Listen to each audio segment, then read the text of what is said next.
Bienvenidos y bienvenidas al cierre del encuentro de investigadores, docentes y estudiantes, desafíos del campo audiovisual en la pospandemia.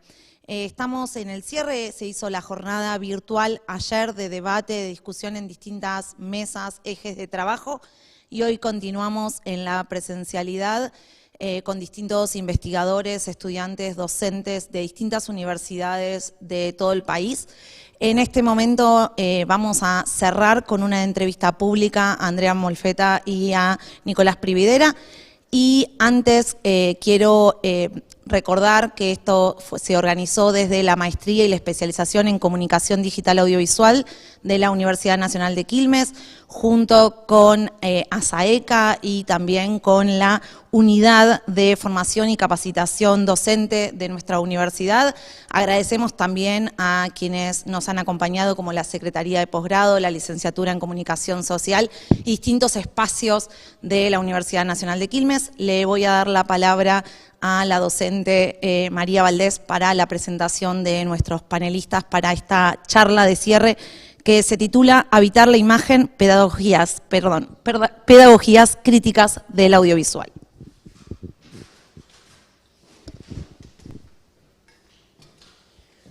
Bueno, hola, buenas tardes a todos. Para mí es un placer estar acá por dos motivos.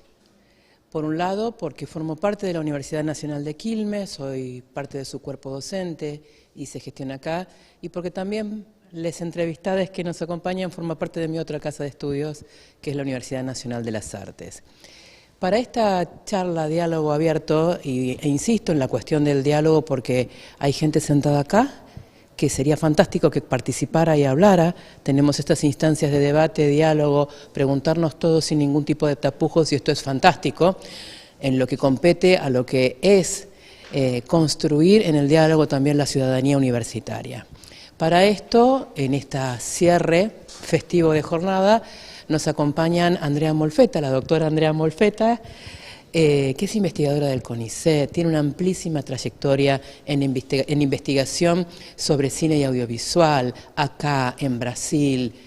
Ha sido una de las fundadoras y primera presidenta de ASAECA, la Asociación Argentina de Cine y Audiovisual. Yo no voy a leer el currículum de Andrea Molfetta porque lo conoce mucha gente y está en la web, ¿no?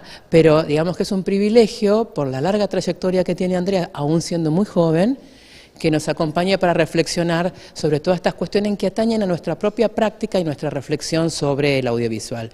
Y por otro lado está Nicolás Prividera, a quien tuve el lujo de conocer hace muchos años en una larga entrevista, como de 3 horas, que se guarda en mi casa en una caja fuerte, a raíz de una investigación que yo estaba haciendo en ese momento. Todos y todas conocen a Nicolás como realizador, por M, por Tierra de los Padres, por Adiós a la Memoria, por sus 2 polémicos libros sobre cine argentino, que en una cosa van a contrapelo de algunas normas tradicionales sobre la idea de escribir la historia y la historiografía de nuestro cine. Pero también Nicolás es docente, es investigador, está a cargo de la maestría en Cine de América del Sur de la Universidad Nacional de las Artes. Tenemos teoría y práctica en un solo cuerpo indiviso, que es eso y no otra cosa, y para trabajar el diálogo tenemos a nuestra querida Lía Gómez, a la doctora Lía Gómez, que es la directora de Cultura de la Universidad Nacional de Quilmes, es docente de la Escuela Universitaria de Artes. También tiene práctica territorial y de gestión.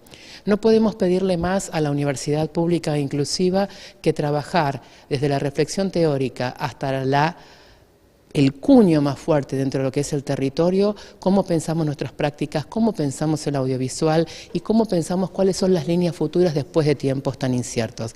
Así que tras esto, agradeciendo que me hayan invitado a estar acá, te paso, Lía, la posta para que entrevistes a nuestros invitados, a quien les pido un fuertísimo aplauso.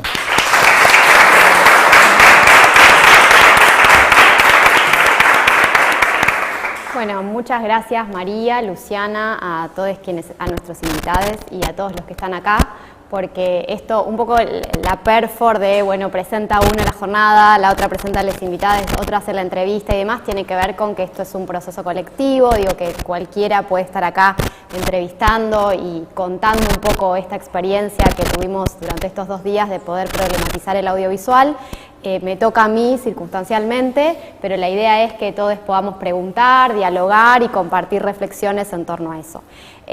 Los elegimos, a Andrea y a Nicolás, un poco por lo que decía María, que tiene que ver con ese doble perfil de la realización y la producción en términos de una pregunta que nos circulaba durante toda la jornada, que es sobre ¿es posible pensar una metodología audiovisual, en la realización y en la investigación?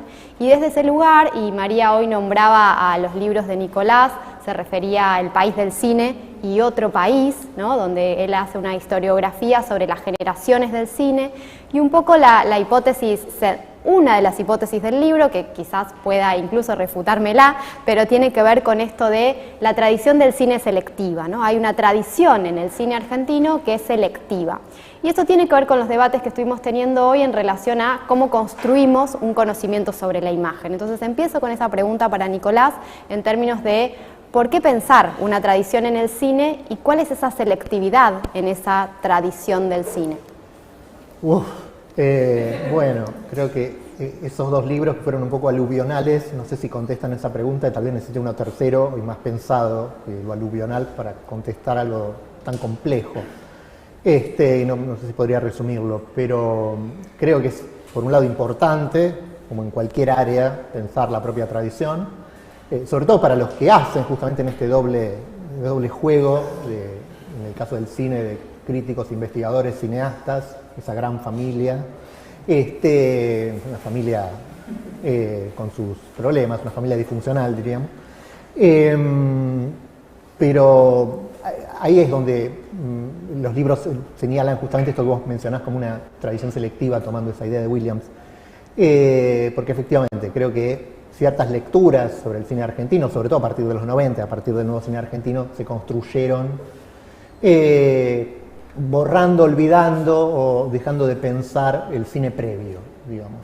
Y eso es un problema para la crítica de cine, para los propios cineastas, y después, bueno, en el ámbito académico uno podría decir, es un poco inevitable en general la aproximación a una historia del cine siempre requeriría académicamente más tiempo, por lo tanto el presente siempre es lo último en ser pensado, si es pensado, se lo deja para los investigadores futuros, digamos. Por eso en todo caso yo en mi doble condición, aunque no sé bien qué soy o no soy ninguna de las dos cosas del todo, me interesó pensar el cine del presente en relación a esa tradición y poniéndolo de alguna manera justamente en relación con el pasado, tratar de establecer ese puente y pensar modestamente eso que me parecía que no estaba siendo, no pensado en general, porque hay por supuesto muchas investigaciones y trabajos sobre ese cine del pasado que rescatan esa tradición, aunque no todas. Hoy, bueno, hablábamos con Andrea, por ejemplo, de la tradición del cine underground, que hay una sola tesis de Paula Volkovich y después algunos trabajos aislados, pero que nadie lo ha pensado con, me parece, que la importancia que podría tener para repensarlo justamente como un punto de unión y de un puente justamente entre esa tradición de los 60, 70 y los 90 que para ciertas lecturas aparece como un puente dinamitado, roto, donde hay fracturas y no continuidades, y bueno, me parece que es muy importante también por eso, y porque nuestra gran fractura es la dictadura, obligarnos más bien a pensar en las continuidades también, ¿no? Y en esas continuidades pensaba cuando decías, bueno, pensar el presente en relación al pasado, y qué películas aparecen en esa tradición, ¿no? Que así como el cine underground no está, hay un montón de otras, incluso las producidas durante la dictadura, que son necesarias de ser pensadas para tratar de encontrar ahí los sentidos que se generaban en términos de cómo la imagen construye de alguna manera un proceso sociocultural. Y una de las cosas que se hablaba en las jornadas de estos días tiene que ver con ¿cómo pensar el cine? Digamos, una pregunta que parece muy grande, pero que estaba enfocada en lo siguiente. ¿Solamente definimos a la cinematografía o al audiovisual en términos más amplios hoy con las series y demás como aquello que llega al mainstream o a la industria o que es reconocido por ciertos actores sociales como la crítica, y qué pasa con todo lo otro que se sigue produciendo en la imagen audiovisual.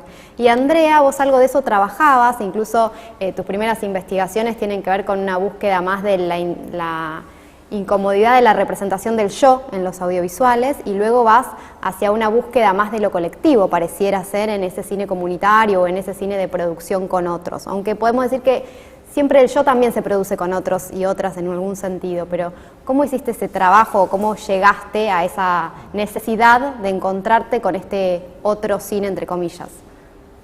Bueno, gracias por la pregunta.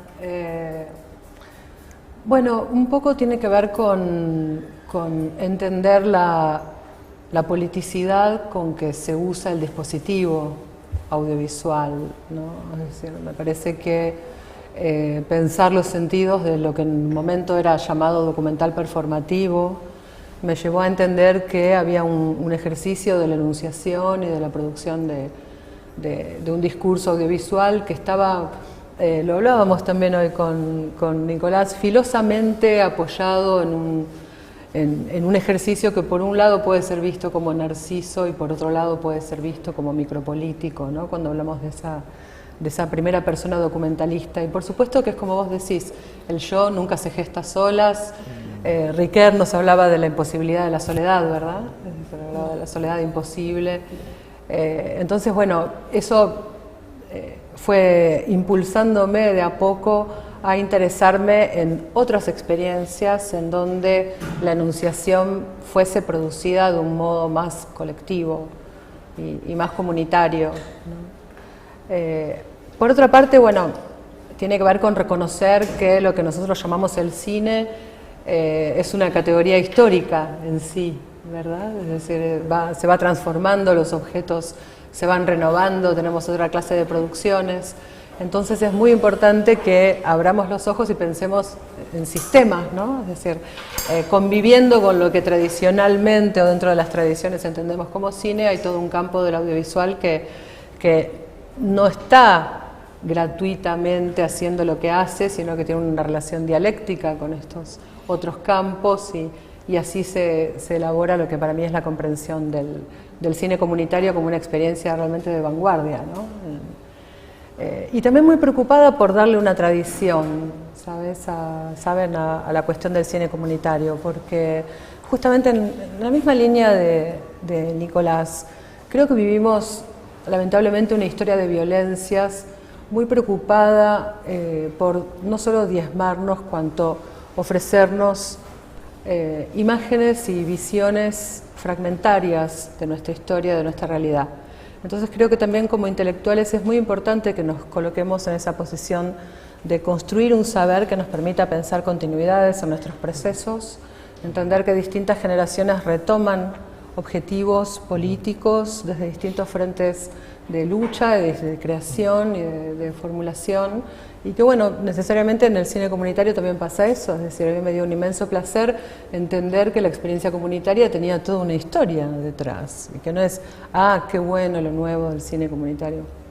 Venga, tiene una tradición de prácticas y de procesos que vienen desde el propio nacimiento del cine, ¿no? Entonces, bueno, me preocupaba mucho poder evadir de alguna forma, zafar de la trampa del yo y poder definitivamente analizar experiencias en donde un nosotros, una enunciación del nosotros se hace posible, ¿no?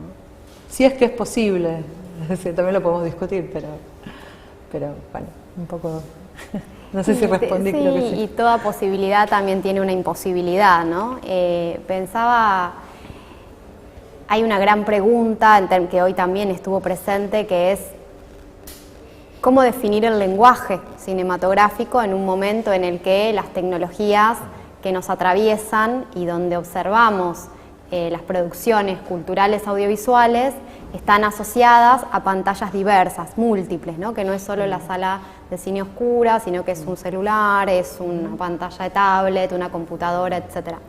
Y ahí se genera una tensión o un debate interesante, que es pensar el cine como dispositivo o el cine como lenguaje, digamos, ¿no? Y me interesaría escucharles a ver qué piensan de eso, ¿no? Porque si el cine en sí es un lenguaje, ¿importa el dispositivo en el que nos estemos narrando, o con lo que estemos colocando eso? ¿O no? ¿Cómo articular que además el cine solamente puede ser, tiene sentido si se encuentra con un público? Digo, pues podemos hacer la gran obra maestra, pero si esa obra maestra no se encuentra con un público, ¿qué tan maestra es? Entonces, poder pensar esa dicotomía entre el cine como lenguaje y el cine como tecnología, para los dos. Yo creo que es una pregunta difícil de responder, pero bueno, cada uno tendrá su propia respuesta y su propia justificación. Yo creo que un modo de encontrar una respuesta a eso está en la tradición, justamente. Y el cine es una tradición, y por lo tanto estoy más cerca de la idea de que es un lenguaje sobre el que trabajamos, con el que jugamos, con el que tratamos de pensar y articular distintos discursos, más allá de, efectivamente, el dispositivo el propio dispositivo cinematográfico, desde su propia creación ha ido mutando de distintas maneras, ¿no es cierto? Del mudo al sonoro, etcétera, etcétera, los formatos, en fin, un montón de cuestiones. Y en ese sentido, yo no veo veo más críticamente las perspectivas que hablan de un post-cine, pero no terminan de definirlo. Creo que si seguimos llamándolo cine, entonces es porque nos ubicamos en la tradición del cine y sigue siendo cine, no es post. Y si es post y hay algo que ya no es cine, será otra cosa y habrá que buscarle un nombre. Pero hace 50 años que se habla del post-cine, y bueno, es como la posmodernidad que sigue presa de la modernidad, aunque la niegue, lo que ya sabemos. Entonces, yo más bien me ubico en esa defensa, porque además creo que justamente tiene que ver con el mismo sentido de la defensa de la tradición y de trazar puentes y de tratar de ver la relación con el pasado, que hoy en los ámbitos educativos y en cualquier ámbito a veces es muy difícil, justamente por la proliferación de pantallas, de medios, y la cultura contemporánea que tiende más bien o a la nostalgia absoluta de ciertos selectivos pasados o al puro presente y al olvido de esas tradiciones, esas generaciones previas, y ahí me parece que hay que volver siempre. En cualquier práctica y en cualquier ámbito, en este caso es el del cine, pero no hay modo de intervenir como crítico, como cineasta, como lo que sea, sin conocer esa tradición, sin conocer, ese campo, y por lo tanto, en principio hay que dar cuenta de seguir pensando que hay un campo sobre el que seguimos trabajando de un modo común. Andrea. Sí, estoy re de acuerdo con lo que dice Nicolás, y sobre todo, es decir, re defensora de que estamos hablando de cine, es decir, cuando hablamos de cine tenemos bastante claro sobre qué estamos hablando. Me parece que también hay como una trampa en esta disyuntiva entre lenguaje y dispositivo, ¿no? Pensemos una forma un poco más compleja del concepto del dispositivo y no referirlo estrictamente a su acepción tecnológica, ¿no? Dispositivo telefónico, dispositivo laptop, dispositivo televisión, dispositivo cinematográfico. Pensemos en el dispositivo como una maquinaria un poco más compleja que combina todo lo que es infraestructura tecnológica con un tipo de agenciamiento discursivo posible a partir de la práctica, ¿no? Es decir, como muy bien dijo María, soy docente de la Universidad Nacional de las Artes, pero investigadora de la sección de Antropología Social de la UBA, y esto lo digo porque justamente me parece que es muy importante en estos momentos de tantos cambios y sobre todo donde hay una disputa tan violenta de poder a partir de los lenguajes audiovisuales. Es decir, entendamos que hoy en día nuestra región, incluso la propia democracia, cuenta, es decir, uno de los tres brazos de lo que se puede llamar lawfare es el lenguaje audiovisual y cómo se lo manipulan los medios de comunicación. Creo que hay que entender definitivamente que necesitamos pensar qué clase de prácticas y procesos se llevan adelante cuando hablamos de cine. Es decir, no solamente un lenguaje, sino el para cómo se lo usa, el para qué se lo usa, cómo se lo fabrica, para quiénes, es decir, no dejar de pensar esa instancia productiva que es material, es decir, obviamente hay un dispositivo tecnológico, pero un lenguaje que aparece completamente, una experiencia, digamos, del lenguaje. No me gusta hablar del lenguaje a secas, ¿sí? Prefiero pensar en una experiencia del lenguaje, en una práctica del lenguaje, en una puesta en proceso de un lenguaje que está condicionado de mil maneras y bueno, por eso es tan importante estudiar de cerca las experiencias, ¿no? Es decir, me parece, yo soy una defensora de que al cine hay que mirarlo muy de cerca, no hay que mirarle solo las películas o solo los relatos, es decir, hay que hacer una antropología del cine, me parece, ¿no? Ese es un poco mi objetivo, ¿no? Como investigadora, una antropología del cine para entender cómo se practica esto y sobre todo qué política hay atrás de esto, ¿no? Bueno, Canclini hablaba en uno de sus primeros libros, que no es tan recordado como los más masivos, de una antropología poética, ¿no? A partir de un análisis sobre la obra de Cortázar, y aparte de un cuento de Cortázar, y dice, bueno, efectivamente en la literatura hay una posibilidad de construcción de un sentido social, pero que también tiene en su peso del lenguaje a la estética como un elemento clave, digamos. Y el cine también es un poco eso, porque yo pensaba, Nicolás hablaba de la tradición, y digo, si pensamos al cine como lenguaje y como dispositivo en su amplia acepción, no como tecnología, que no es un sinónimo, concuerdo con lo que dice Andrea,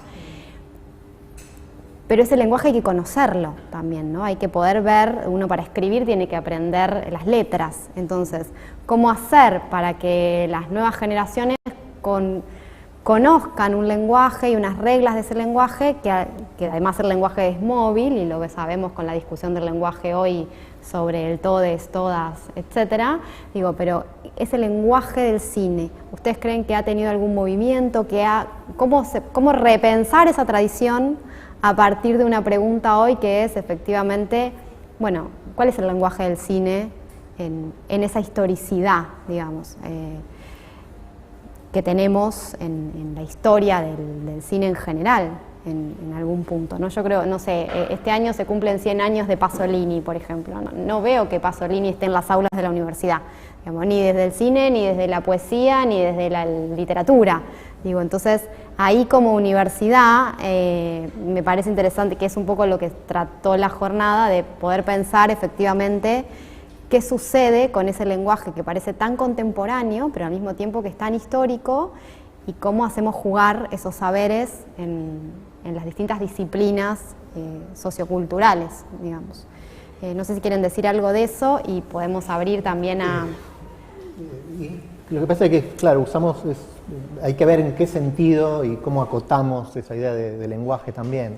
Por eso creo que hay que cruzarlas con otras cosas, con pensar una tradición, un campo preciso. Para mí, lo que yo creo que para muchos, no solo yo, hay un nosotros que cuando piensa en el cine piensa en cierta zona de resistencia dentro de lo que sería el audiovisual contemporáneo, que está capturado efectivamente por otras intensidades, por los medios, por, digamos, básicamente el archienemigo, amigo, enemigo, es la televisión, uno podría decir. Y en cierto modo, godardianamente, si uno quiere, el cine es una zona de resistencia de la imagen para pensarse a sí misma, para pensar la historia del cine del siglo XX y el XXI, en fin. Es esa zona incandescente donde todo se concentra y a la vez donde se distancia de usos y apropiaciones de ese lenguaje, de la imagen, para, bueno, no sé si decir usos espurios, pero por lo menos claramente campos más problemáticos, digamos, ¿no? Entonces, digo, es casi una experiencia utópica en un punto, porque como vos decís, esto que digo es un campo muy estrecho, no solo del cine, sino de los que acceden o quieren acceder o hacen el esfuerzo de acceder a ese pequeño campo de resistencia. Los resistentes, en un punto, no sé si benjaminianamente o a la invasión de Ivo Santiago para traer una película, son pocos y tal vez condenados al fracaso, pero son los que mantienen, me parece, vivo ese espíritu, el sentido de ese campo, y que reconocemos justamente en esas tradiciones previas a las que volver, de las que aprender y con las que conectarnos, ¿no? Benjaminianamente, si querés, esos derrotados que son finalmente los que nos conectan con una fuerza utópica para pensar algún tipo de futuro. Efectivamente, en un mundo, insisto, y con eso termino, donde pensar en términos, si todo es imagen, nada lo es, y cómo podemos combatir ciertos usos hegemónicos muy complicados de la imagen. Sí, vos citás a Godard y un poco pensamos así porque realmente estaba pensando en alguien que filma Adiós al lenguaje, ¿no? Justamente, una película como Adiós al lenguaje, donde bueno, se hace un análisis del el grado de pragmatismo que ejercen los archipoderes, los poderes archiconcentrados hoy en día, ¿no? Es decir, creo que muchas veces, bueno, nos hacen pensar que la lucha por un lenguaje propio, por una transmisión cultural singular está perdida, simplemente a partir de la repartición de bienes técnicos, ¿no?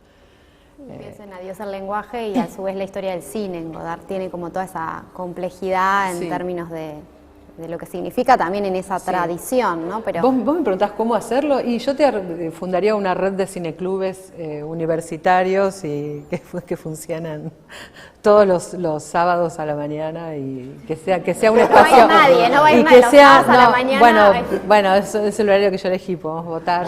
Pero posta lo digo así con una gran convicción, no como un espacio sostenido, sino por la universidad en sí, ¿no? Es decir, creo que... Perdón, necesitamos, como estamos en vivo también, que las preguntas las puedan hacer con el micrófono, que andaba dando vueltas por ahí.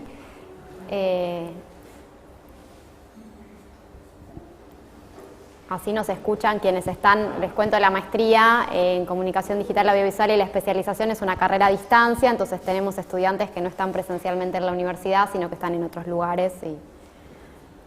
Bueno, hola Nicolás, hola Andrea, un gusto la verdad escucharles. La pregunta por ahí se me va por el lado de la historiografía, pero la siento como necesaria.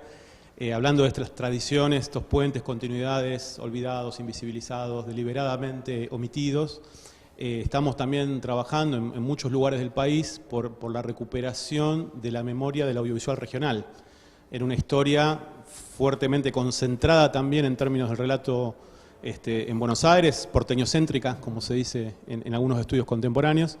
Y bueno, yo creo que también yo soy neuquino, que estudió en La Plata, o sea que yo siempre he atravesado las provincias por fuera de ese centro y también busco esos derrotados de la historia audiovisual de mis lugares, ¿no? ¿Quién fue el pionero del video neuquino en los 80 o en La Plata en los 50? ¿Cómo ven tanto la dimensión, por ejemplo, comunitaria o ciertas dimensiones políticas de este audiovisual provincial bastante invisibilizados? Si tienen alguna reflexión sobre eso. Yo, antes de darle la palabra a Andrea, que es la experta en esto, quería decir algo para no entrar en la grieta porteñocéntrica, aunque es cierto, cuando decís cine argentino, usualmente, con las historias, sobre todo hace unos años, ¿no? Ahora hay mucha más producción, por suerte, incluso las CENERX del interior que han abierto, en fin, hay un sentido un poco más federal, si bien el Inca sigue atendiendo como Dios en Buenos Aires, pero creo que igual hay un problema argentino y eso nos afecta a todos, que es no tenemos una cinemateca nacional. Entonces toda memoria está amenazada, no creas que la porteña está mucho más asegurada realmente. Pues es una vergüenza con la tradición justamente que tiene el cine argentino, uno de los que tiene justamente una tradición más larga en América Latina, junto con Brasil, México, y países con mucha menos tradición tienen una cinemateca.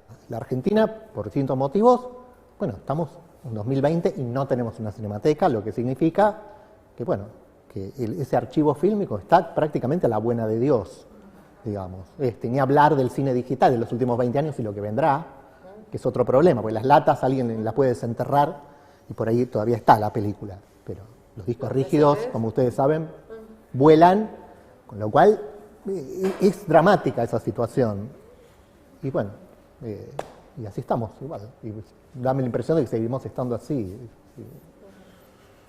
Sí, yo creo que, bueno, lo voy a decir sin pelos en la lengua, creo que seguimos en la batalla por la emancipación, creo que deberíamos caminar rumbo a una nueva independencia y que la batalla que sentimos y que lamentablemente la vivimos en términos de batalla, lo digo por lo que supone de violencia, ¿no?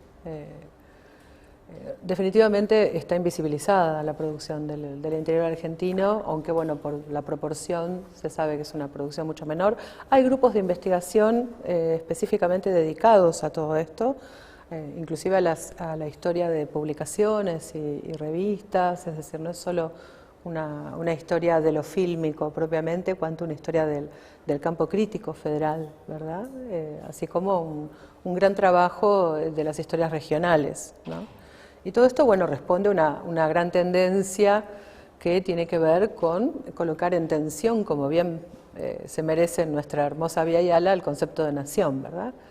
Es decir, estos proyectos modernistas de nación que nos han heredado una capital tan monstruosa y tan portuaria, tan llena de ser el lugar de los negocios, ¿verdad? ¿Qué porcentaje del capital que se invierte en nuestra industria audiovisual o en la producción cultural se invierte fuera de la capital, ¿verdad? Es decir, realmente es una lucha de muchos años y que se plasma, ¿no? Son banderas que se siguen levantando, ¿no? Se renuevan. Pero habíamos dado pasos muy importantes, ¿verdad? Creo que tuvimos una ley de medios, tuvimos un gran impulso desde el INCA, como decía Nicolás. Creo que tuvimos buenas tentativas no hace mucho tiempo. ¿Tu nombre es? Marcos. ¿Alguien más quiere? Si no, yo.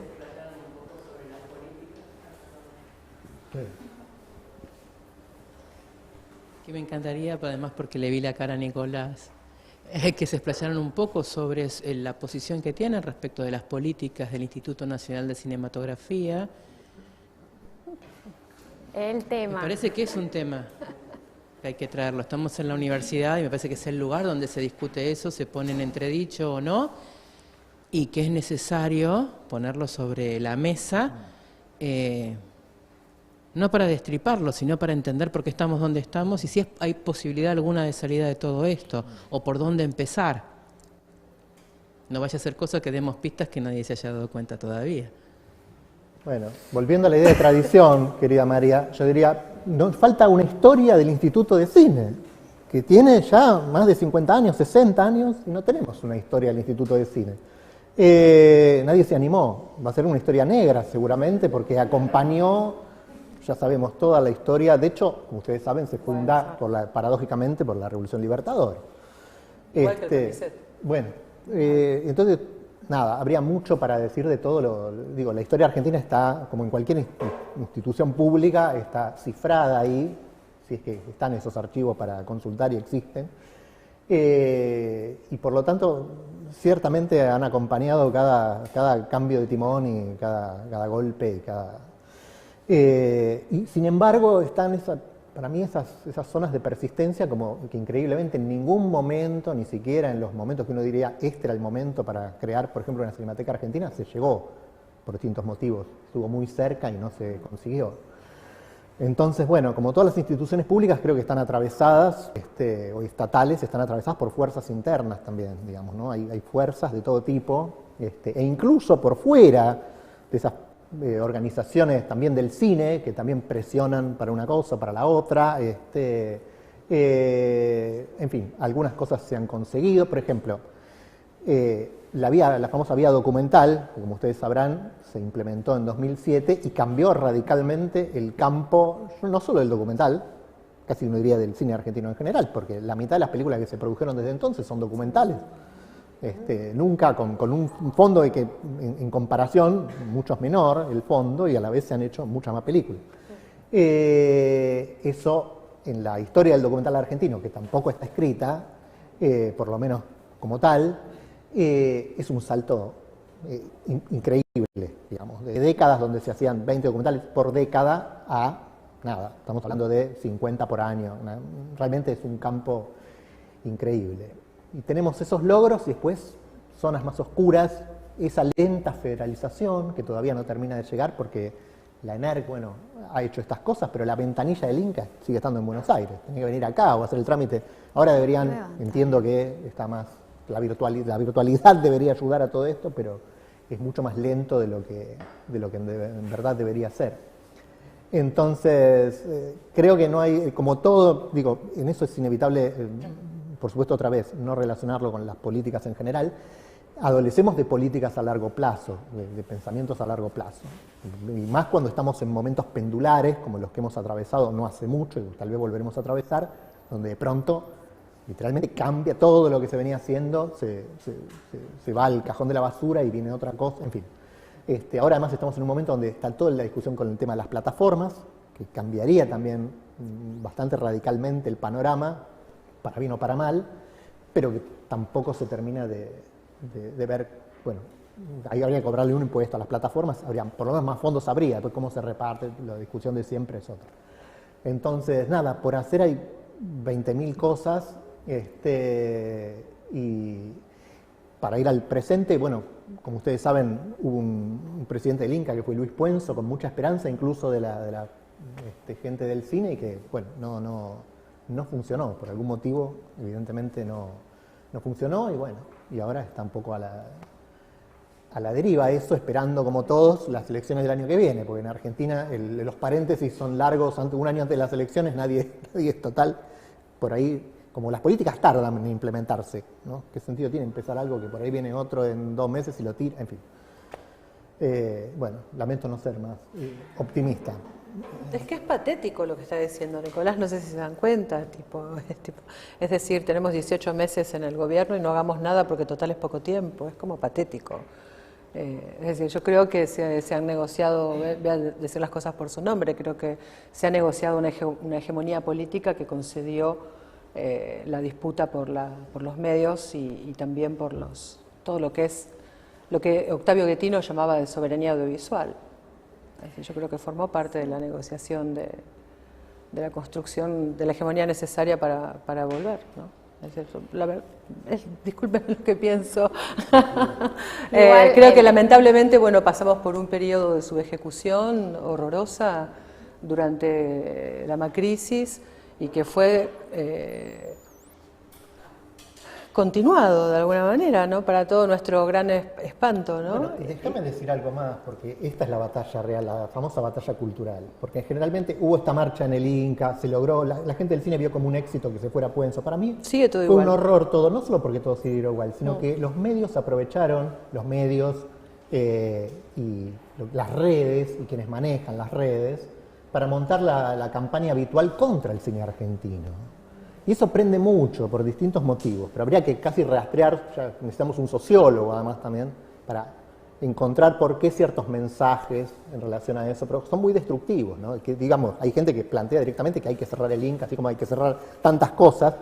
Imagínense el Inca, digo, si hay gente que cierra educación y lugares supuestamente más importantes, ¿qué queda para el resto? Entonces, y ese discurso por derecha y por el crecimiento de las derechas en el mundo y acá en particular, es un discurso muy destructivo que si no se plantea algún tipo de contradiscurso, bueno, vamos a estar luchando muy pronto por cosas que antes nos parecían conquistas ganadas, ¿no? Así como está sucediendo con el aborto en Estados Unidos, bueno, aquí vamos a empezar a ver cosas parecidas, ni hablar en todas las zonas de la cultura que por supuesto, entre comillas, no le importa a nadie. Y que justamente además cuando estos poderes atacan, y atacan en todos lados a la vez, por supuesto es lo último que incluso a uno termina por preocuparle en última instancia, porque efectivamente, si no hay plata para la educación en general y qué sé yo, uno diría, bueno, que cierren el ISCO, ¿a quién le importa? ¿No? Digo, uno empieza a plegarse, estoy hablando de un uno genérico, de una especie de sentido común, ¿no? Porque ellos generan la crisis y después dicen, bueno, no se puede, estos son gastos, todo es gasto. Justamente cuando el cine tiene una serie de características que hacen que pueda generar sus propios recursos, por ejemplo, cobrándole impuestos a las plataformas, etcétera, etcétera. Pero por supuesto esas batallas, bueno, esos que tienen ese discurso no son los que van a querer dar. Y bueno, y en este momento tampoco hay quien del otro lado esté planteando esa batalla tampoco. Entonces, yo temo que vayamos hacia, que todas estas preocupaciones que tenemos, en realidad vayamos a una situación peor todavía, donde vamos a empezar en ciertas zonas de retroceso, probablemente, donde, por ejemplo, esto que hablamos antes de la producción, bueno, cada vez es más difícil para la producción intermedia, se producen 2 o 3 películas grandes, esto era habitual en general en la historia del cine argentino, grandes producciones y después, bueno, algunas que otras que se podían meter y eran muy pocas. Hoy eso por distintos motivos es lo que está como en la zona más frágil y desapareciendo. Toda esa producción intermedia. Entonces, el problema es que van a quedar probablemente esas grandes producciones de plataformas o de canales de televisión, y después el gran mundo del cine independiente, que bueno, tiene sus problemas también, digo, porque el cine independiente es independiente no porque quiera, sino porque no puede ser dependiente o no puede, de alguna manera, por decirlo así, encontrar un lugar como el que tuvo los nuevos cines de los 60, de algún modo lucharon por eso, el nuevo cine de los 90 lo encontró. Y no es que, y eso a veces está hilido en las historias también, y nos sirve también para hablar de políticas, no hubiera habido un nuevo cine argentino probablemente y una renovación, incluso en la industria, sin la ley de cine del 94.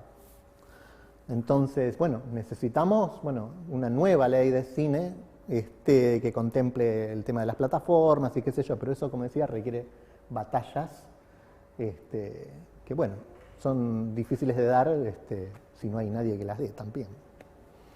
Y así como no hay una cinemateca, también problematizar esta idea de la industria del cine argentino, digo, porque pienso, bueno, Puenzo estaba en el Inca, digo, y si uno miraba la historia oficial ya tenía ciertos resquemores en términos de cuál iba a ser la política pública de Puenzo en ese lugar, digamos, en términos de lo que significa para la tradición del cine.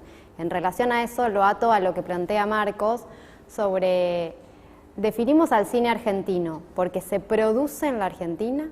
O lo que hay que trabajar son las miradas que se construyen en ese cine, porque también sucedió, y ya que estamos hablando sin pelos en la lengua, dice Andrea, que la ley de servicio de comunicación audiovisual generó una amplia mayoría de producciones, pero con una mirada centralizada en una perspectiva, en un modo de contar que estaba solamente asociado a un modo hegemónico de contar, digo. Entonces ahí también hay un problema, y eso también atravesó un poco las preguntas de la jornada, que tiene que ver cuál es el lugar de la perspectiva crítica en los análisis sobre cine, porque muchas de esas producciones, esa mirada regional, aún siendo producidas desde las regiones, tenían una propuesta estética, narrativa, que estaba anclado a otro proceso y que tiene que ver con toda una historicidad del lugar del educativo, etcétera. Pero me parece que ahí también hay algo que como academia, así como falta la historia del Inca, que además quienes no hayan hecho la tesis pueden tomarlo como tema, es interesante pensar, bueno, cuáles son los lugares para potenciar las miradas que el cine argentino construye en su perspectiva crítica audiovisual, digamos. Yo por eso digo también que los espacios educativos y otros tienen que ser también zonas de resistencia, porque estamos frente a consumos masivos muy importantes que cambian también el modo en que los alumnos que entran a la ENERC vienen de ver series más que cine, de pronto. Y no ven ningún problema en eso, y además el mercado les pide eso, y bueno, digo, entonces es muy complicado. Es complicado también si pensamos en una gestión de gobierno que decide bajar un apoyo inmenso a nuestra industria audiovisual desde el Ministerio de Cultura y no desde el Inca, ¿no? Es decir, que fue un poco la decisión. Tiene contenciones internas también en... No, insisto que son decisiones políticas de continuar desactivando institucionalmente una autarquía como es la del Inca, con una ley que le ha funcionado al pelo, e insisto, también es un caso que es a nivel regional. Se puede hablar de la ley del cine en Brasil también, responsable por el cine de la retomada. Es decir, hay una serie, un cuerpo de leyes que aparecen en los años 90 en América Latina que favorecen una producción y una renovación de nuestras voces. Por otro lado, la diferencia en la retomada es que tenía financiación privada, y en cambio en la Argentina eso no está contemplado, digamos, que es la gran discusión con la ley de mecenazgo en Buenos Aires y claro, toda la discusión nuestro sobre modelo las es impositivo y el otro es a fondo perdido, ¿no? Son subsidios otorgados de esa manera. Pero bueno, también sirve para la captación, también tiene que ver con una deducción impositiva en el fondo, ¿no? La ley brasilera, ¿no? La ley Rouanet, ¿no? Que se inspira el mecenazgo en eso, ¿no? Pero bueno, quería comentar también, bueno, hay investigaciones muy importantes sobre la producción de series televisivas en las televisiones federales, ¿sí? Que se dio durante el ciclo de los gobiernos kirchneristas y que la verdad que prueban con todas las letras que no se trata solo de producir películas o producir una narrativa, se trata de consolidar un sector productivo, de formar una mano de obra especializada, de gestar todo un sector de pequeñas empresas que también se han formado regionalmente. Es decir, el impacto, cuando hablamos de política audiovisual, tenemos que hablar de todo un sector de la producción que es definitivamente muy importante, porque con relativamente poco dinero en relación a lo que se invierte en otras áreas, se genera mucha mano de obra y bueno, se moviliza mucho, ¿no? Pero bueno. Ahí está la contradicción, la dificultad con relación a la mirada crítica que en los ámbitos educativos habría que fomentar, en el sentido de que el cine tiene esta cosa industrialista y el sueño mismo, la industria, el instituto mismo, ¿no? Es una industria totalmente dependiente, por supuesto, de que el Estado lo regule. Y en ese sentido, por supuesto, cuando hay pleno empleo ahora, por ejemplo, las plataformas, hay un estallido, pareciera haber una especie de como de pleno empleo en el ámbito del cine, todo el mundo haciendo series. Y es muy difícil ir contra eso, pero esto digo en relación a lo que decías antes, porque no es la serie. Las series son un formato, digamos, con una determinada particularidad, así como Netflix pide documentales de determinado tipo y no de otro. Entonces viene todo muy formateado y lo que estamos, por ejemplo, en ENERC y en otros lugares, bueno, estamos formando técnicos para que, ¿no?, simplemente, de algún modo, contribuyan con un lenguaje estandarizado a eso. No estamos formando espectadores críticos, o no tantos como se deberían, y esto también tiene que ver con no solo las instituciones, otra vez, con esos alumnos que vienen a buscar a esas instituciones. Entonces, es un problema complejo.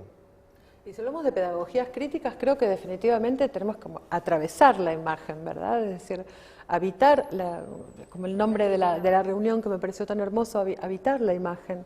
Habitar la imagen significa atravesarla, también entender quién la fabrica, para quién, ¿no?, por qué. Siempre el abordaje crítico es esencial para salir de un consumo, ¿no?, despolitizado, ¿no?, de lo que nos rodea. Entonces, bueno, es muy importante que entendamos que, bueno, analizar todo lo que son dispositivos de generación de distintos discursos. Es muy importante siempre devolverles el lugar político, ¿no?, a la práctica con la imagen, desde la imagen. Me parece muy importante eso, si hablamos de pedagogía crítica, de entender que no hay poesía sin política, ¿no? Creo que toda poesía es política y bueno, debería haber más política con poesía. Yo creo que hacemos política todo el tiempo, inclusive los que la niegan. Entonces creo que eso tenemos que llevarle a nuestros estudiantes, ¿no? Como ganas de, justo en lo que estás diciendo, me engancho. Julia, perdón, ¿podés sacarte el barbijo para hablar? Porque Sí, no sé. ahora sí. Ahora sí. No, yo estoy expectante de que esto suene como si tuviese yo un micrófono. Espero que estén escuchando Están ustedes. Sí. Porque yo quiero... Bueno. No, que en esto de habitar la imagen, que es muy bello, ¿no? Hacer, cómo se recupera para la cuestión, digamos, para la dimensión política y para la dimensión pedagógica, que también es una dimensión política. La categoría, o sea, me viene la categoría de Warburg, que dice el pathos formel, esto que, digamos, esa sensibilidad o el puntum de Barthes, ¿no? Digamos, esa sensibilidad, a mí me gusta pensar que la imagen nos trae en la historicidad una sensibilidad que nos habla de un nosotros también, ¿no? Es decir, estas pathos formel que pueden tener las imágenes que todavía no han sido creadas por la porteñización, por la ausencia de los federales, es decir, no sé, yo como actriz milito en Actrices Argentinas y con las compañeras actrices jujeñas, por ejemplo, nunca van a ser convocadas para un protagonismo, por ejemplo, ¿no? Es decir, estas imágenes que todavía aún no han sido creadas y cómo tiene esa fuerza del movimiento sensible de la imagen, cómo se habita esa imagen que es tan contundente a la hora de crear una imagen de nosotros, una idea de nación, ¿no es cierto? Como eso me parece que también está bueno pensar, de recuperar y de, bueno, me gustó la idea de la batalla, que es una cosa compleja para mí, pero digo, si hay violencia, sí es violento. Es violento cuando nos cercenan la posibilidad de algo, ¿no? O sea, entonces será una batalla a dar también en eso. No sé. Sí, o también como una trampa, ¿no? Yo a veces intento entender que todo es como una especie de gran trampa, porque en el fondo tenemos celulares todos en el bolsillo, Y cuando hablamos de habitar imagen, habitar la imagen, significa que no estamos mirando el mundo como máquina, ¿no? Sino que lo estamos mirando desde un lugar. Estamos teniendo una experiencia concreta de esa imagen y de ese mundo, ¿no? Entonces, cuando hablamos de habitar un mundo, habitar una imagen, tenemos que entender nuestra propia historicidad, nuestra propia singularidad en ese lugar, ¿no? Y me parece que eso es como el punto de partida para pensar cualquier crítica, ¿verdad? Porque es empezar siendo crítico con uno mismo cuando se incluye dentro de esa imagen, ¿no? A pesar de que acá estamos en un estudio de televisión, rodeados de múltiples cámaras, que aparentemente no hay un ojo que filma, ¿verdad? No sé qué ojo es el que está filmando, o quién está habitando estas cámaras de televisión, ¿no? Pero bueno, creo que cuando hablamos de una pedagogía crítica tenemos que pensar desde la realización también, y creo que ese es un buen lugar en donde las universidades no tienen un espacio muy especial, ¿no?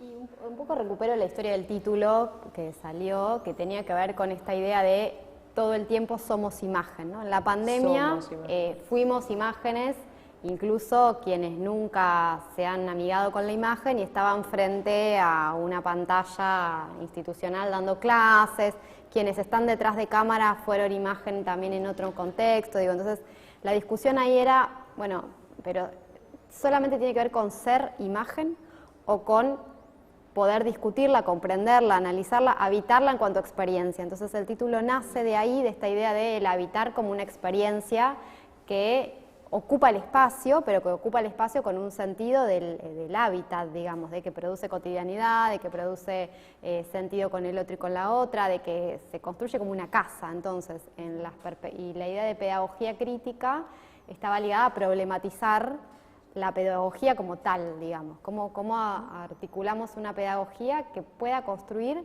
con la especificidad de la imagen como campo de conocimiento, no solamente como campo a ser conocido, a ser descrito, a ser narrado, sino que la propia imagen construye un conocimiento, pero para que ese conocimiento se construya hay que habitarla. No alcanza con ser imagen y estar todo el tiempo en las redes o en los Zooms o donde quieran, sino tener conciencia plena de ese habitar. Un poco el título nace de esa discusión. Y que tiene que ver con otra cosa que retomo y luego vuelvo a dar la palabra para tratar de tomar todos los temas que se fueron trabajando, que es problematizar la idea de metodologías para el abordaje cinematográfico desde las universidades y la docencia. Y una de las cosas que parecía interesante es, bueno, pero hacer una película también lleva una metodología, hay un método para esa construcción de esa tesis que en algún punto es una película, en algún sentido. ¿Cómo piensan eso? O por lo menos Nicolás, que es realizador. No sé, yo vincularía las dos cosas que mencionaste, porque lo que yo veo efectivamente es que estamos en una cultura contemporánea que donde cualquiera de los niños ya empiezan a tener una relación con el celular, con la imagen, esta cultura de la imagen ya se habla en los 60, la cultura de la imagen. Se ha realizado el sueño maclujaniano. Pero ahí hay un problema justamente que en un punto incluso es, como sabemos, más radical que para la palabra, porque uno necesita aprender a leer y a escribir, no sé, un maestro, una escuela, un ámbito. Las imágenes están ahí naturalmente, la gente se sumerge, las crea también, las habita, pero uno diría, no sé, no quiero ponerme muy filosófico, pero de un modo alienado, iba a decir heideggerianamente, no sé qué, pero hay algo donde estamos saturados de imágenes que no han sido pensadas. Por eso digo también que el cine es un espacio de resistencia, el lugar donde se piensa la imagen. Y muchas veces les digo a mis alumnos, porque a veces me pregunto por qué de ciertas cuestiones tan, por ejemplo, centrales para los movimientos contemporáneos, para la política contemporánea, no tienen su película o sus películas. Tenemos, claro, todo el mundo tiene un teléfono, filman, lo suben y estamos llenos. Tenemos una profusión de imágenes, pero son imágenes que están ahí como en disponibilidad, digamos, pero no han sido pensadas, ¿no? Pienso, por ejemplo, salvando las distancias, para no hablar de las últimas cosas como Ni Una Menos y todo el movimiento feminista de los últimos años. El movimiento 2001, un momento incandescentes ya de la historia argentina, donde algunos ya empezaban a salir con cámaras. No hay tantas películas, si uno lo piensa, no hay tantas películas sobre, ni siquiera hablo de documentales en general. Y sin embargo, cuando uno, por ejemplo, en las escuelas y qué sé yo, digo, hay que, no sé, dar una clase sobre el 2001 y ¿qué vas? Digo, te das memoria del saqueo. Digo, tenés que ir a buscar a alguien que fue con la camarita, filmó, pero después hizo algo. De todo lo que podemos criticar, mil cosas de esa película y de Pino en general y lo que sea. Pero ahí estaba, ya era un señor grande, filmó y después pensó eso a su modo y construyó, nada, un relato, en fin. Y ahí es lo que tenemos a mano, digamos. Bueno, eso sigue faltando, aún con la facilidad de hoy de que cualquiera puede filmar. Cualquiera puede incluso hacer una película en un punto, con una computadora. Ahora, bueno, hay otro problema, es qué película, para quién, en dónde se ve, cómo, en fin, son otros de los problemas que tenía, por ejemplo, el Pino de La Hora de los Hornos, otro problema. Pero sigue siendo un problema. Tal vez justamente invisibilizado en esa facilidad para hacer y para ver y para acceder, ¿no? Pero a la vez, por ejemplo, la otra paradoja, y con esto también cierro, es tenemos todo a disposición, pero, no sé, los alumnos que entran siguen sin ver cine argentino, o cosas que antes podíamos decir, bueno, no estaban, había que buscarlas en el VHS, ahora las tienen ahí y no las ven. Hay que ir y mandarles y amenazarlos. Acá y allá también. Y allá también. Ay, yo te saqué el micrófono. En relación con lo que acabas de decir, Nicolás, para mí es importante, estoy anudando algunas cosas que surgieron durante la tarde y ahora, y esto es autorreferencial, pero no por mí, sino por una situación. Yo vivo enfrente del Cine Común.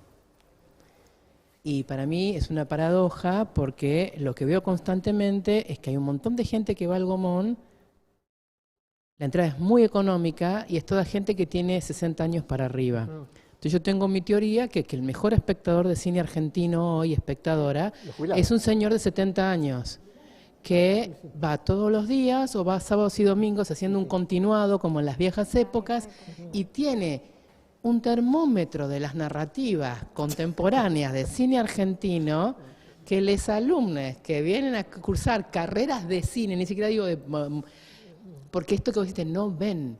Entonces hay como una especie también de tensión y de paradoja donde yo enseño cine argentino, vos enseñas cine argentino, enseño el doctorado de cine argentino, y no ven cine argentino y se tensiona la práctica de lo que dicen que van a buscar en términos formativos, que es aprender en estos casos a hacer cine, y al mismo tiempo, esto que vos decís, no pueden pensar una película, construir, pueden grabar, filmar, depende de qué lo que utilicen, pero de ahí a este sentido de intervención político que puede tener una película, hay un salto donde el salto generacional, paradójicamente yo lo tengo enfrente de mi casa todos los días. Que cuando hablo con un señor de 80 años me dice la última película argentina que salió hace 3 días y que va a tener una ventana de 2 días en el Gomón, pero está ahí permanentemente.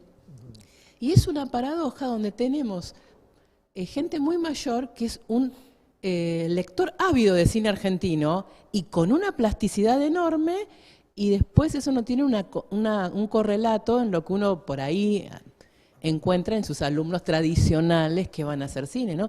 Entonces ahí creo que hay un desafío también pedagógico de pensar por qué dentro del aula hay gente que va a estudiar y a pensar una práctica de cine argentino, pero no sabe ni su propia historicidad ni tradición sobre cine argentino, y eso es un debate también, porque hace en definitiva el estallido, que significa, creo yo, no sé cómo lo ven ustedes, el estallido de lo que es nuestro propio sistema de construir una cinematografía, que es una marca ideológica, un signo de los tiempos que nos hace pensarnos como sociedad, ¿no? Para mí eso lo quería comentar, no sé cómo lo ven ustedes, porque para mí es muy fuerte todos los días ver eso. Es que es fuerte. La competencia de lectura y una conciencia, uno podría decir hasta física de lo que está sucediendo en el entorno, porque son personas que pagan 45 o 50 pesos una entrada y se ven 3 entradas porque no tienen otra cosa que hacer más que ir al cine y la pasan bien. Y mandás a los pibes a ver una película argentina y la pasan como la mona, porque no entienden qué están viendo. Es muy complejo. Es una sensación de un espesor complejo en términos didácticos, pedagógicos, de la lógica del cine argentino, de cómo valoran el cine argentino, es la no valoración en muchos casos, y sucede en el aula. ¿no? No sé cómo lo ven ustedes. Quiero ser jubilada para ir al Gaumont todo el tiempo. ¿Respondemos o vamos a la otra pregunta, sí? Como quieran, si no, Sole, que vos querías decir algo antes o no.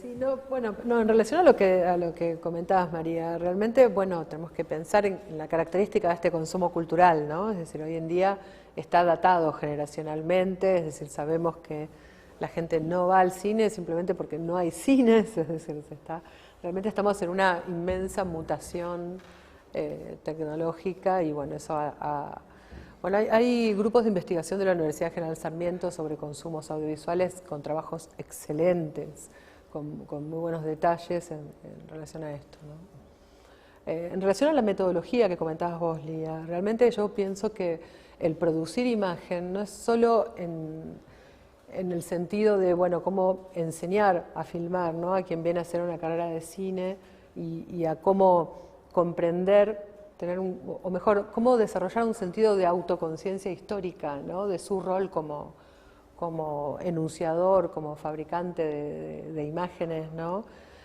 No solo eso, cuanto que en términos de metodología, utilizar la imagen también significa comprender que hay un ojo que puede acompañar, registrar y muchas veces revelar en una observación posterior cosas que a ojo desnudo muchas veces no vemos, ¿no? Es decir, estoy hablando de las observaciones, ¿no? Estoy hablando de la etnografía audiovisual que nosotros practicamos en relación al cine comunitario. Para nosotros estar con las cámaras acompañando los procesos comunitarios del cine fue muy importante para entender de qué forma se daban las relaciones entre los equipos de trabajo, cómo era el cotidiano de cada uno de esos colectivos, cómo realmente se gestaba esa producción, ¿no? Y algo central para mí que fue acompañar lo que llamo procesos de tomas de decisión, ¿no? Es decir, cuando hablamos de una película hecha por un colectivo, ¿quién decide qué? ¿Cómo? ¿En qué momento? ¿No? Entonces, estar con las cámaras y hacer esa etnografía, que también es una pedagogía de la imagen, porque es aprender de la imagen y con la imagen también. No es solo el rol de los lectores o fabricantes de esa imagen, sino también entenderla como un instrumento de producción de conocimiento, y eso, bueno, me parece también muy importante poder abordarlo críticamente, porque significa también poner una especie de poner en crisis las visiones más tradicionalistas de la objetividad científica, ¿no? Que necesita que haya un sujeto que conoce, separado de un objeto que conoce, y sin embargo cuando vos estás en campo filmando a aquellos que querés conocer, necesariamente tenés que reconocer que tu intromisión en el campo detona determinados procesos, no hay cómo evadir el compromiso con aquel otro con el que trabajamos, y eso inclusive viene a reformular nuestro rol como investigadores, ¿verdad? Porque significa salir de esa falsa objetividad y entender que nuestra labor también es política cuando cohabitamos ese mundo y decidimos sumarnos a una construcción comunitaria de la cual un filme es una parte de un proceso mucho más grande que se desarrolla. Entonces, estar presente con las cámaras también fue muy importante para poder entender a posteriori, ¿no? Inclusive repreguntar situaciones, es decir, todo lo que son las metodologías de la antropología visual realmente han sido muy fructíferas y nos permitió desarrollar fuertemente un carácter crítico sobre nosotros mismos, ¿sí? Y sobre qué rol deseábamos, al punto de cuestionar la propia idea de extensión, por ejemplo, universitaria, ¿no? Y pensarla como una vinculación comunitaria, ¿no? Es decir, cómo estar haciendo investigación también significaba esto, ¿no? De sumarse a un proceso de construcción social, ¿no? de una organización. Entonces quería comentar eso en relación a la metodología y a una perspectiva, una pedagogía crítica, ¿no? De la imagen, porque también tiene que ver con utilizar la imagen, no solo con leerla y descifrarla, sino también con desarrollar ese lugar nuestro como único.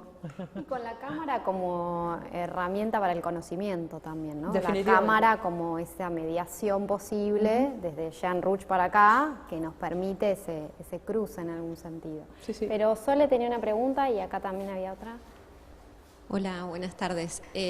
Mi pregunta iba en el sentido de que tanto Andrea como Nicolás enunciaron, reconocieron una serie de carencias, de faltas, en términos de los estudios históricos, en términos de los análisis, que nuestros oídos ahí atentos pueden retomar como oportunidades, ¿no?, para investigar, para indagar. Y en esa dirección, pero como contracara, me gustaría preguntarles por experiencias de investigación en el presente que ustedes consideren valorables, que se estén realizando, además de las propias, digo, de otros grupos, de otras regiones, también problematizando de nuevo eso de lo porteño-céntrico, o incluso en la zona del AMBA, que como bien estamos acá en Quilmes, somos parte de esa región, pero no somos lo porteño necesariamente. Recién apareció lo de la UNGS. Y si no son investigaciones en el presente, las que puedan destacar como valorables, volver sobre esa tradición y preguntarles si reconocen experiencias de formación y de educación en audiovisual y en cine, de las cuales podamos volver a aprender y volver a pensar para pensar el presente.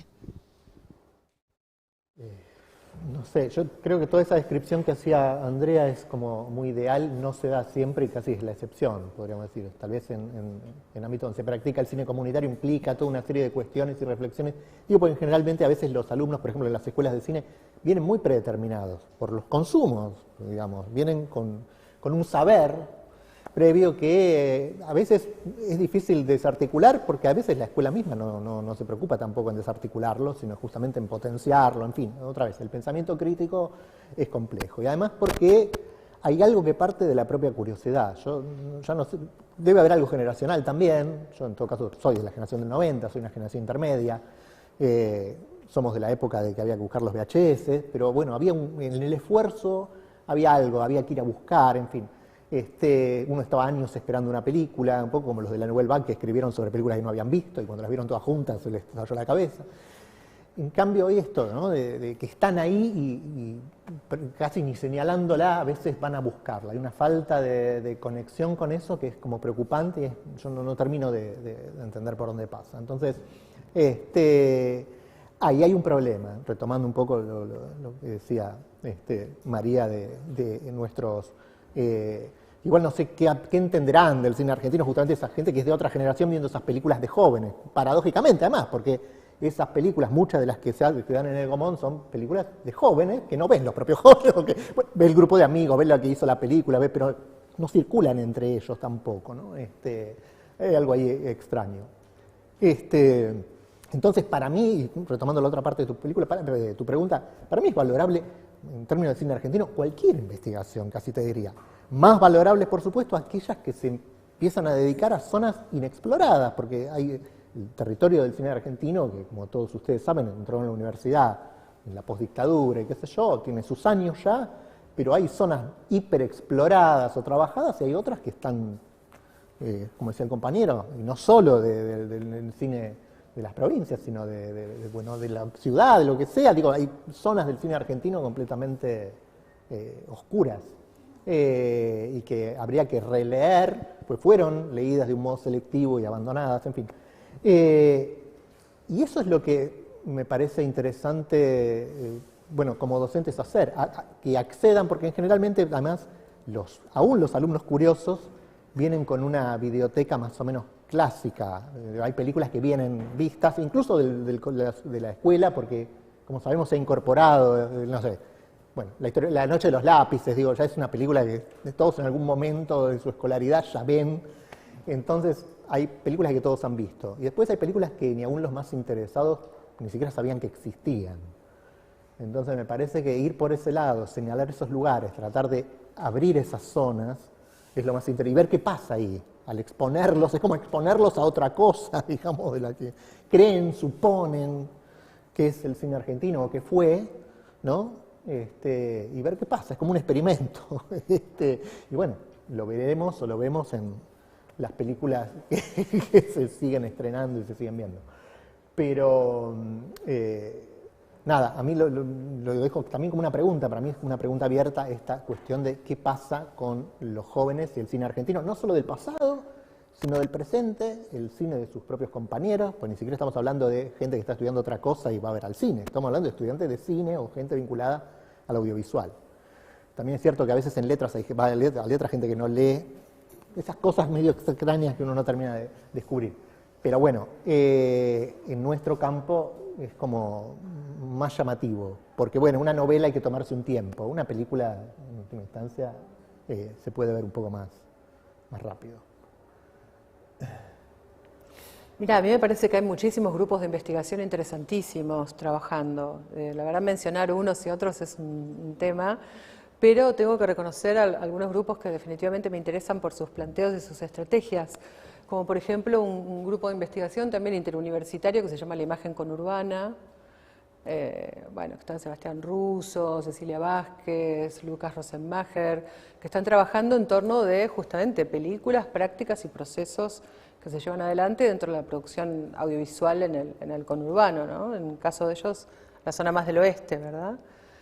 Otros grupos de investigación, por ejemplo, de la Universidad de Córdoba, de la Facultad de Artes, que articulan una investigación de tipo teórico, sociológico, con una práctica audiovisual concreta, extensionista, en barrios, ¿no? Barrios realmente muy populosos, y estoy hablando de acciones sostenidas a lo largo de décadas, es decir, por eso te digo que no son trabajos menores, ¿no? Es decir, hay mucho realmente dentro de la investigación del campo audiovisual argentino, trabajos muy interesantes. Ni hablar las historias regionales, ¿no? Como decía el compañero, es decir, hay investigaciones muy interesantes sobre eso. Y bueno, y como dice Nicolás, tenemos cantidad de puntos ciegos, ¿no? De la propia referencia histórica, ¿no? Que todavía necesitan tesis ahí que echen luz sobre nuestras experiencias, ¿no? Y eso es muy importante.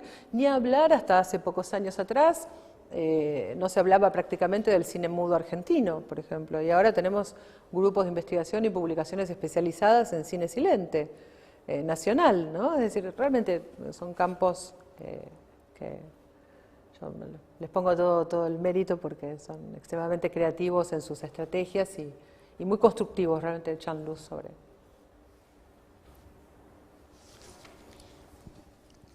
Bueno, buenas tardes. ¿Qué tal? Gracias por este momento.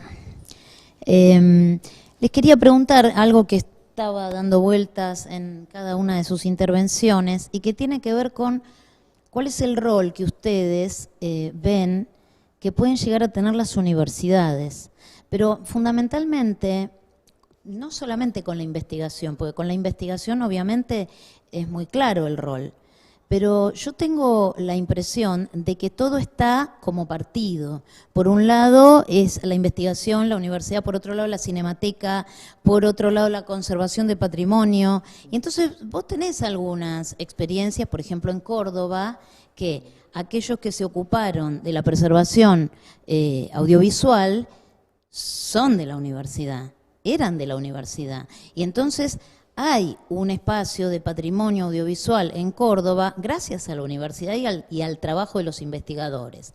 Entonces me parece que en general, acá eso no ocurre en general, pero además, por ejemplo, esta idea de que nuestro ministerio sea de cultura, educación, que por un lado esté cultura, por otro lado esté educación, por otro lado esté producción.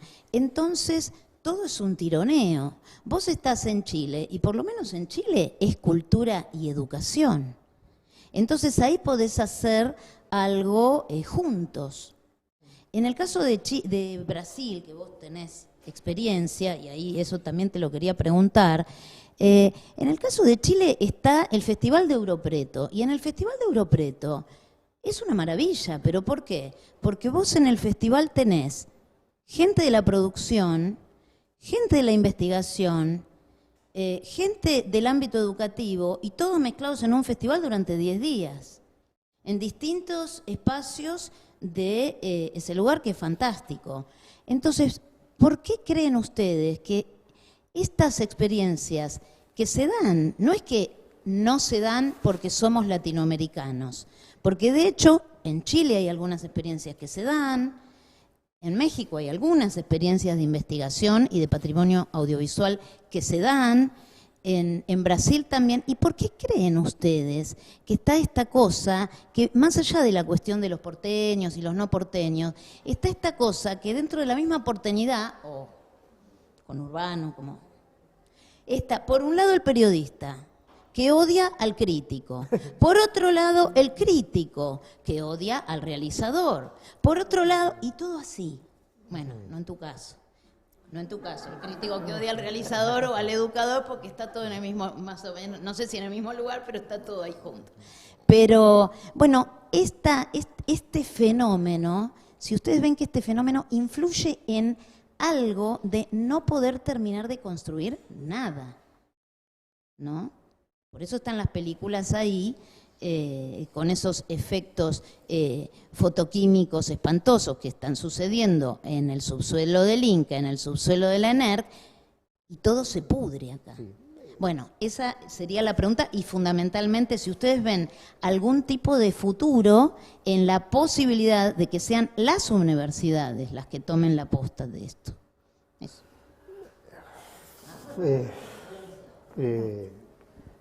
Una aclaración, ya no están en el subsuelo del Inca y la ENERC, que están en un galpón en Floresta que en cualquier momento explota. Vamos a tener nuestro incendio nacional. Alquilado. Sí, o sea que en un galpón alquilado. Va a ser una tragedia anunciada. Un edificio. Pero lo aprovecho para relacionarlo. Si tuviéramos una cinemateca estaríamos todos ahí, quiero creer. Algunos cruzaríamos más, no sé. Pero es cierto lo que decís. Otra de las cosas que habría que... No tengo una respuesta para eso, pero efectivamente a veces funcionan como compartimentos estancos, el mundo de la crítica periodística, el mundo académico, el mundo de los cineastas, de la producción, etcétera, y porque hay pocos lugares de cruce, y cuando se dan esos cruces sean muy, casi que están planteados siempre de la misma manera. Digo, los críticos que van a un estreno escriben sobre el estreno, solamente sobre nada. Digo,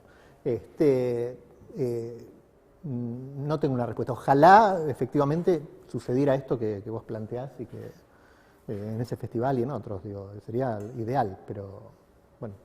Y que quizás, perdona, Coto, ahí, quizás ese momento se dio con el cine de los 90, cuando estaba la ley, se volvió a abrir el festival, se reabrieron carreras de cine que estaban cerradas, como en el caso de La Plata, y hubo ahí un momento donde confluyó en algún sentido.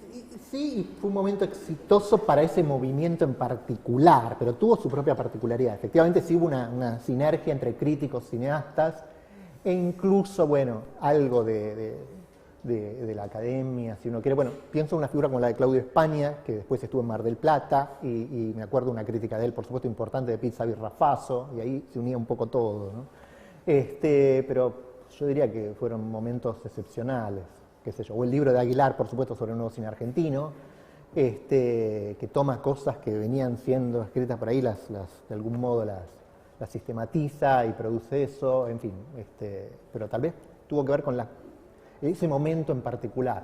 Por algo después eso no fructificó. Totalmente. Yo en relación a tu pregunta, Mónica, muchas veces no creo que se dirima por una cuestión de organización ministerial, ¿viste? Porque a veces, inclusive teniendo los ministerios bien repartidos, no tenemos el talento político en la coordinación interministerial, que es tan importante a cualquier ejecutivo, ¿verdad? Es decir, creo que la solución no viene por ahí.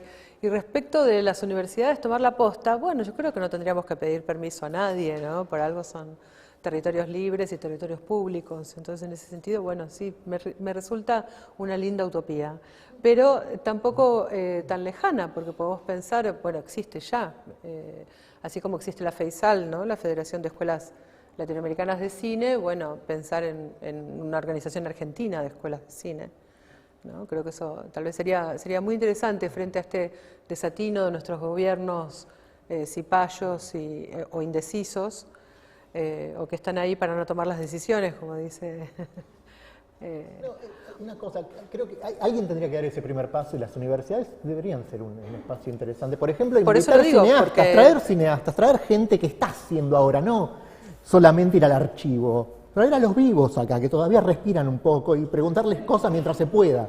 Porque otro de los problemas que tenemos históricamente es las fuentes primarias no existen prácticamente en el cine. Nadie se preocupó de ir a preguntarles, por supuesto, a los viejos, ni hablar del viejo cine argentino. No tenemos prácticamente testimonios, pero tampoco vamos a tener muchos interesantes de los actuales si nadie va y los trae y les pregunta determinadas cosas que vayan más allá del estreno de la semana, que es lo que suelen hacer los periodistas. Esas otras entrevistas en profundidad, de otra manera, encararlos, traerlos. Eso podría ser algo interesante en ese sentido. Me parece que esto que planteas casi como que tiene que ver con algo que a veces hemos discutido también, que es la resistencia. Vos querés a los vivos ahí que respiren, a trabajar con entrevistas. Hay toda una cuestión de formación, porque para entrevistar, voy a ser muy sincera, andate a entrevistar a un Héctor Olivera, ¿sabés? Pero te da 3 sopapos porque te sabe hasta el color de los calzoncillos del último técnico que tenía en una película de la década del 60. Entonces, ir a entrevistar no es una tarea fácil al que está vivo, a la que está viva, ¿no? Es todo un tema. Y ahí hay que formar en eso, hay mucha resistencia en estas cuestiones. Por otro lado, esto que planteaba Mónica también es casi un desideratum utópico y no sé, medio, no sé, casi como una flor, lo digo sobre el final de esta charla, porque también esto obliga a pensar las propias prácticas dentro de la universidad, donde aquellos que también son literatura instituida desde la crítica cinematográfica, se resisten a ser analizadas. No pueden ser tocados ni con el pétalo de una rosa. Digo, nombraste un libro canónico recién, independientemente del autor, pero nadie se mete, es como verdad revelada. Entonces, cuando se meten, hay un problema, porque la crítica es un problema, ¿no? Que es la otra punta que por ahí también, en términos de lo que es el discurso crítico, el especializado y el académico, también amerita una revisión para ver cuál es el papel que cumplen como modelizadores y también como rectores subrepticios de una hegemonía de lectura sobre la cual pensamos el cine argentino. Y no es un dato menor que no tengamos que tener en cuenta. Es hora también de revisar todo eso, ¿no? Quizás la crítica no es un problema como género, en todo caso. O sea, el género crítica, porque a veces también eso genera como... Claro, no es el género crítica el problema, por lo menos yo lo entiendo así, sino la hegemonización de un estilo o un tipo de crítica institucionalizado, en algún sentido, para tomar eso. Y en relación a la entrevista, bueno, pero eso es una tarea que hay que darse, digamos, porque es cierto, y por ahí les doy el pie a quienes vienen de La Plata, que tienen una experiencia interesante y que está bueno que compartan, y les doy la palabra en vivo, o sea, no pueden decir que no, en relación a recuperar esos testimonios de cineastas de otra generación, de la vieja escuela de La Plata, que es una de las primeras en América Latina, y que recuperaron no solo las entrevistas con estos que todavía siguen vivos, que tienen más de 80 años, sino que además recuperaron las películas que estaban en sus casas, en la historia de esa propia universidad. Bueno, mientras alguien agarra el micrófono, aprovecho para decir esto. Siempre me llamó la atención, con la profusión justamente de Canal Encuentro y hay series sobre músicos, 200 series sobre músicos, y siendo audiovisuales justamente, canales donde muchos estudiantes de cine terminan trabajando, nunca vi una serie sobre cine argentino, o entrevistas a directores de cine argentino. Prácticamente no existe, a nadie se le ocurrió. Increíble. Bueno. Anoten, todo para proponer, está abierto. Pero es como... Obvio, si quieren cuenten, ahora va a haber uno sobre Leonardo Fabio, pero que ya es un clásico de la tradición y que ahí está mucho sobre el cine argentino. Cierro con esto para también trabajar con Sole en términos de recuperar la tradición. Hay un libro que es una entrevista que hace Adriana Schettini a Leonardo Fabio, que no es tan conocido. No. Se ven un montón de cosas sobre Fabio y hay otro Fabio que puedes descubrir y una mirada sobre el cine en ese libro. De una periodista, sí. No era investigadora. De una entrevista, es una entrevista sí. A un gran director, digamos. Es un libro que hay que recuperar y reeditar. Perdón, ¿podría? Solo quería, antes que se aleje mucho la pregunta y los comentarios de ellas dos, nosotros también entendamos que estos espacios intersticiales, ¿no? Como decís, que la realización se junte con la investigación, con la crítica, etcétera, Yo creo que otra forma también es entender que nuestras investigaciones también deben ser propositivas. No solo entender el sentido de reconstrucción histórica, sino también que nuestras investigaciones sean capaces, y nuestros cursos universitarios, también aprovecharlos como espacios de pensamiento conjunto, ¿no? con los estudiantes al respecto de que necesitamos investigaciones que hagan propuestas también desde la universidad, ¿no? Que la universidad pueda gestar esos espacios, ¿no? Y llamar a nuestros actores políticos a entender nuestros puntos de vista también. Yo creo que también es muy importante que entendamos que la investigación no es algo que se hace, ¿no? Es decir, el sentido de la investigación aplicada, a eso me refiero. Creo que necesitamos también pensar espacios de docencia, investigación, que busquen esta aplicación, ¿no? Un impacto, ¿no? Directo. Sí. ¿Quieren No, el caso que cuenta Lía es del movimiento audiovisual platense, integrado por docentes y también por personas que en el grupo que eran externas relativamente a la universidad, y eso también generó una sinergia muy, muy interesante, ¿no? Porque colaboró con la institución, ahora está en vías de ser parte, mucho más activo en la institución, pero inicialmente colaboró con la institución haciendo cosas que a veces la institución, por sus propios tiempos, por un montón de cuestiones, una institución tan rica como la universitaria, a veces tiene otros tiempos distintos al campo productivo, no podía agilizar. Entonces por ahí era un agente externo que decía, vamos a ver el depósito donde están las latas del 62 y empezar a catalogarla. Y era una ayuda a la universidad y eran en tiempos mucho más vertiginosos, y también entrevistar a personas que eran parte de la generación del 60 en La Plata y en el cine argentino, porque se nos estaban muriendo, o sea, básicamente por eso, ¿no? Tener un testimonio de un montón de actores, docentes, realizadores. Entonces me parece que hay algo, fue una especie de acción urgente, de guerrilla, digamos, de la memoria, de poder quedarnos con algunos testimonios. Y también me acordé cuando yo era investigador de posgrado, venirme en el tren Roca, que no es lo mismo que ahora, era un tren espantoso en la década, hace 20 años, a entrevistar a Aníbal Di Salvo o Humberto Ríos en la NERC con un cassette malísimo, ¿no? Porque faltaban testimonios, yo no leía en ningún lado que alguien le preguntara, qué sé yo, a Aníbal Di Salvo cómo hiciste tales movimientos de cámara, o que son parte de la historia del cine argentino. Y estaba contento él también de hablar. Me parece que a veces también hay una necesidad de ser reconocidas desde las personas de nuestro cine, nuestro audiovisual, en todos los niveles, y que eso es interesante saber que las personas están esperando que las llamemos, que les demos un lugar en el relato, ¿no? Así que tanto por el MAP como por, en general, el cine argentino, hay mucho campo para muchas personas totalmente invisibilizadas, ¿no? Eso es increíble. Totalmente, agrego, hay gente con una experiencia, con anécdotas, con nada, historia, y que van a morir con ella, como han muerto ya, porque todos estamos muriendo, esperemos que lentamente, pero digamos, algunos sabemos que están más cerca, se van acercando. De los 60, 70 ya nos quedan pocos. ¿Qué queda? Kostarinsky, algún otro, ya está. Ahora quedan los 80 que nadie le importan, entonces menos. Bueno, y después seguimos nosotros. Digo, pero ahí está Aristarain, por ejemplo, que lo llamás y así parco como es, encantadísimo de hablar, y bueno, no tiene ni nada, podría tener su propio libro de entrevistas como el de Fabio y mucho más, porque es parte esencial de ese tránsito y de ese puente entre el cine de los 70 y el presente. Bueno. O referido a lo contemporáneo, que está este grupo que se llama Cines de Filmografía del Conurbano, que es un grupo de cineastas que surgió a partir del clúster audiovisual de la provincia de Buenos Aires, de Campuzano, y que simplemente se organizaron y dijeron, bueno, vamos a hacer un catálogo de todas las películas que se produjeron en el conurbano. Entonces armaron un programita de YouTube en donde entrevistan a cada uno de los realizadores, que generalmente es un largo que hicieron. Bueno, listo, no hay ninguna sistematización sobre eso. Es una especie de gran diccionario.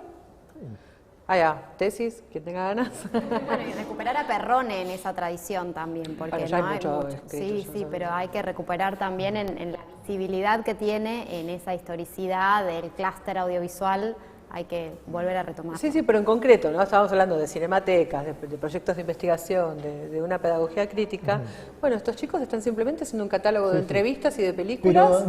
Pero cuando él decía lo del cassette, ese cassette ya es historia, guardalo, espero que lo tengas, porque cuando mueren eso se convierte en un tesoro. Al que nadie le importaba 2 minutos antes se convierte, mirá, murió, pero lo tenías vivo ahí esperándote y ahí murió. Y eso ha sucedido con, lamentablemente, casi diría, la mayoría. Sí, totalmente. Es increíble. Totalmente. Teniendo justamente las facilidades para hacerlo. Bueno. ¿Hay alguna última pregunta? ¿Alguien quiere...?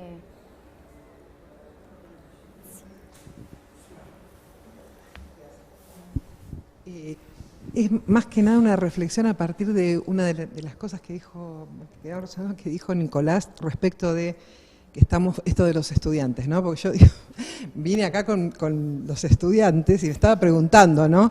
Nosotros nos estamos preguntando qué estudiantes estamos formando, ¿no? Y vos dijiste algo que a mí me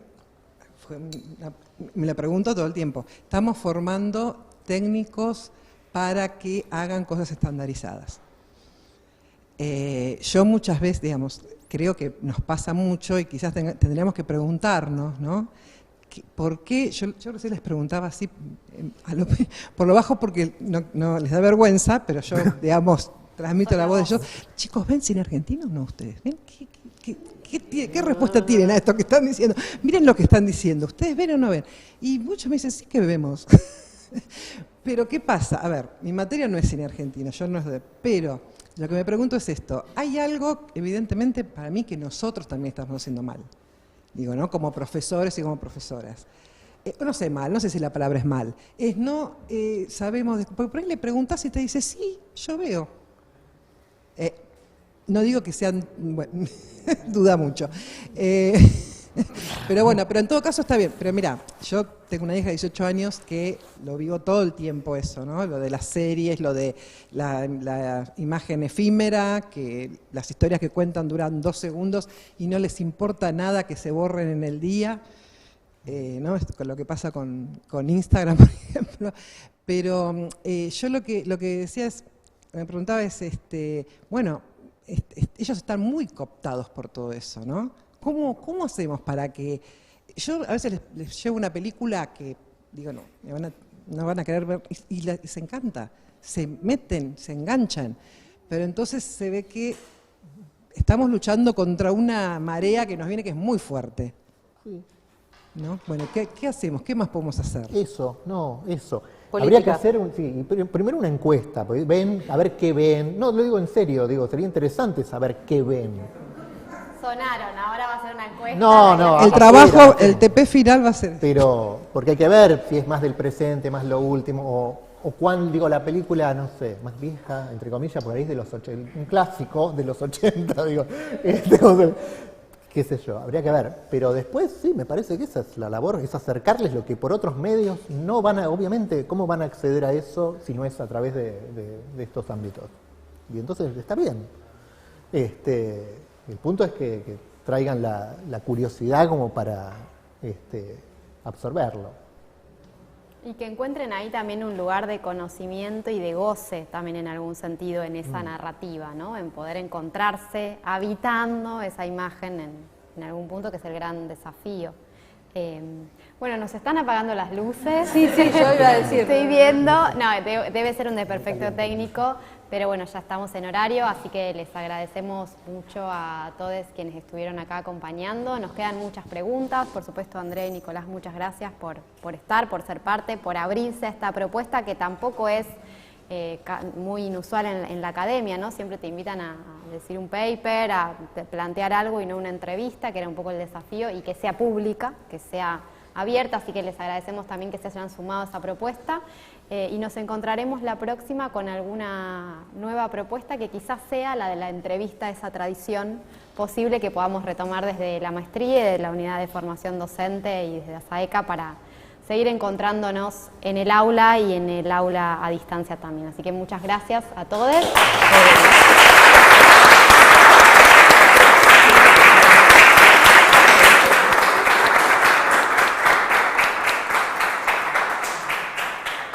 No, yo quería agradecer especialmente la invitación. Para mí es un placer infinito estar en la UNCI. Siempre que visito la UNCI están pasando cosas realmente diferentes y de vanguardia.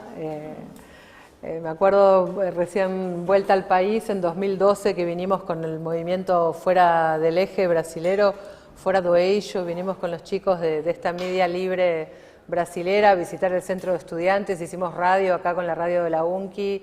Fue una experiencia genial. Después en un encuentro regional del AFCA, pleno comienzos de, no fue final de 2014, un encuentro regional del AFCA que la UNCI hervía, así era cantidad de colectivos hablando del FOMECA, de las producciones comunitarias, dando talleres. Es decir, siempre un placer estar acá y compartir, así que para mí realmente gracias. Grande la UNCI, viva la UNCI.